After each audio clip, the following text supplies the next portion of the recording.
नमस्कार, इस वक्त के बुलेटिन में आप सभी का स्वागत है और मैं हूं आपके साथ रहना। चलिए आज की अहम खबरों पर नजर डालते हैं। राष्ट्रपति डोनाल्ड ट्रंप ने एक चौंकाने वाला ऐलान किया है।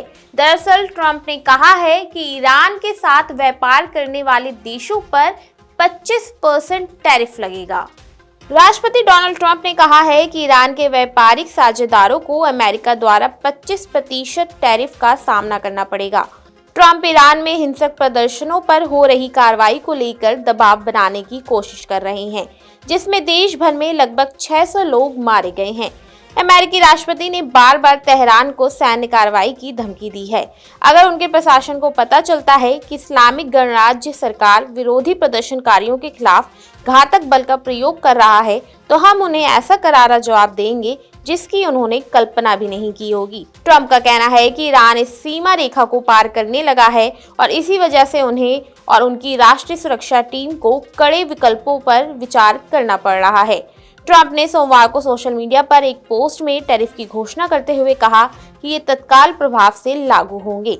चीन, ब्राजील, तुर्की और रूस उन अर्थव्यवस्थाओं में से शामिल है जो तेहरान के साथ व्यापार करती है। बता दें, ट्रंप के अनुसार ईरान के ट्रेड पार्टनर्स पर अमेरिका 25% टैरिफ इसलिए लगा रहा है क्योंकि वह तेहरान पर उसके हिंसक प्रदर्शन पर कार्रवाई के लिए दबाव बनाना चाहते हैं। पूरे उत्तर भारत में ठंड का प्रकोप जारी है। ऐसे में मंगलवार को भी ठंड जो है वो कड़ाके की ही पड़ने वाली है। वहीं आईएमडी ने पंजाब और हरियाणा के लिए कुछ हिस्सों में रेड अलर्ट जारी कर दिया है। वहीं कोहरे की भी चेतावनी दी गई है। आईएमडी के मुताबिक दिल्ली में 13 जनवरी को आसमान साफ रहेगा। कुछ जगहों पर शीतलहर चलने की संभावना है। सुबह के समय अनेक स्थानों पर हल्का और मध्यम कोहरा होने की संभावना है। कहीं कहीं पर घना कोहरा हो सकता है। आईएमडी ने मौसम की वजह से सचेत रहने के लिए कहा है। 13 जनवरी को दिल्ली में अधिकतम तापमान 19 से 21 डिग्री तक रह सकता है। वहीं न्यूनतम तापमान 3 से 5 डिग्री के बीच रहने की संभावना है। पूर्वी उत्तर प्रदेश में घना कोहरा होने की चेतावनी जारी की गई है। वहीं पश्चिमी उत्तर प्रदेश में शीतलहर की चेतावनी जारी की गई है, जहां बहुत घना कोहरा होने की संभावना है। राजस्थान, पंजाब, हरियाणा, दिल्ली, हिमाचल प्रदेश और उत्तराखंड में अगले 2-3 दिनों के दौरान शीतलहर से भीषण शीतलहर चल सकती है। 3 दिनों के बाद शीतलहर में कमी आ सकती है। उत्तर पश्चिम भारत और बिहार में अगले 5 दिनों तक सुबह के वक्त घना कोहरा छाया रह सकता है। ईरान में हो रहे हिंसक विरोध प्रदर्शन के बीच अमेरिका ने अपने नागरिकों के लिए एडवाइजरी जारी की है। अमेरिका ने एडवाइजरी में कहा है कि अमेरिकी नागरिक तुरंत ईरान से निकल जाएं। ईरान में सरकार विरोधी प्रदर्शन हिंसक हो चुके हैं। देश के विभिन्न हिस्सों में गोलीबारी और आगजनी सामने आ रही है। जानकारी के मुताबिक ईरान में जारी प्रदर्शनों में अब तक करीब 600 लोगों की मौत हो चुकी है। दूसरी ओर ईरान में सरकार विरोधी प्रदर्शनकारियों के खिलाफ भी तेहरान की सड़कों पर भीड़ उतर आई है। हजारों की तादाद में सरकार समर्थक प्रदर्शन कर रहे हैं। इस बीच अब अमेरिका ने ईरान में अपने नागरिकों को अभी देश छोड़ने की सलाह दी है। अमेरिका ने नागरिकों से अर्मानिया या तुर्की के रास्ते ईरान छोड़ने को कहा है। बांग्लादेश में एक और हिंदू युवक की हत्या कर दी गई है।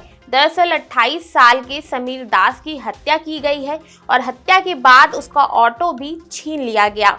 इसके बाद हत्यारे फरार हो गए। वहीं अभी हत्यारों की गिरफ्तारी नहीं हो पाई है। बता दें, सुनामगंज जिले में एक हिंदू युवक की संदिग्ध हालात में मौत हुई थी कुछ दिनों पहले ही। परिवार का आरोप है कि जॉय महापात्रो को एक स्थानीय व्यक्ति ने पहले बेरहमी से पीटा और फिर जहर दे दिया। बता दें, बांग्लादेश में बीते 25 दिन में 8 हिंदुओं की हत्या हो चुकी है। 18 दिसंबर को दीपू चंद्र दास की हत्या की गई थी। मयम सिंह जिले के भालुका इलाके में कट्टरपंथियों की भीड़ ने ही उन्हें पीट कर मार डाला था। इसके 6 दिन बाद 24 दिसंबर को अमृत मंडल की हत्या कर दी गई। 22 दिसंबर को ढाका में इंकलाब मंच के नेता शरीफ उस्मान हादी को गोली मारी गई, जिनकी सिंगापुर में इलाज के दौरान मौत हो गई। इस घटना के बाद हालात और बिगड़ते चले गए। अल्पसंख्यकों पर हमले बढ़ते जा रहे हैं। वहीं बांग्लादेश में अल्पसंख्यकों के खिलाफ बढ़ती हिंसा को लेकर भारत ने गहरी चिंता जताई है। विदेश मंत्रालय के प्रवक्ता रणधीर जायसवाल ने कहा है कि बांग्लादेश में कट्टरपंथियों द्वारा अल्पसंख्यकों, उनके घरों और कारोबारों पर बार बार हमले हो रहे हैं, जो बेहद चिंताजनक है। उन्होंने कहा है कि ऐसी सांप्रदायिक घटनाओं से सख्ती और तेजी से निपटना होना चाहिए। भारत ने साफ किया है कि बांग्लादेश में अल्पसंख्यकों की सुरक्षा बेहद जरूरी है और ऐसी घटनाओं को हल्के में नहीं लिया जाना चाहिए। दिल्ली में अभी भी प्रदूषण से हाल बेहाल है। कई इलाकों में जो AQI है वो 300 के पार पहुंच चुका है। वहीं आनंद विहार का AQI 400 तक पहुंच चुका है। खराब हवा ने लोगों का सांस लेना भी दुश्वार हो गया है। रोहिणी, बवाना, जहांगीरपुरी, द्वारका, पटपड़गंज और वजीरपुर जैसे इलाकों में प्रदूषण का असर साफ तौर पर महसूस किया जा रहा है। खराब हवा के कारण आंखों में जलन, सांस लेने में दिक्कत और खांसी जैसी समस्याएं बढ़ रही हैं। प्रशासन ने लोगों को बिना जरूरी घर से बाहर निकलने से बचने, मास्क का इस्तेमाल करने और बच्चे बुजुर्गों का खास ध्यान रखने की सलाह दी है। समीर ऐप के मुताबिक सुबह 6 बजे दिल्ली के कई इलाके रेड जोन में हैं, जहां AQI 300 के पार दर्ज किया गया है।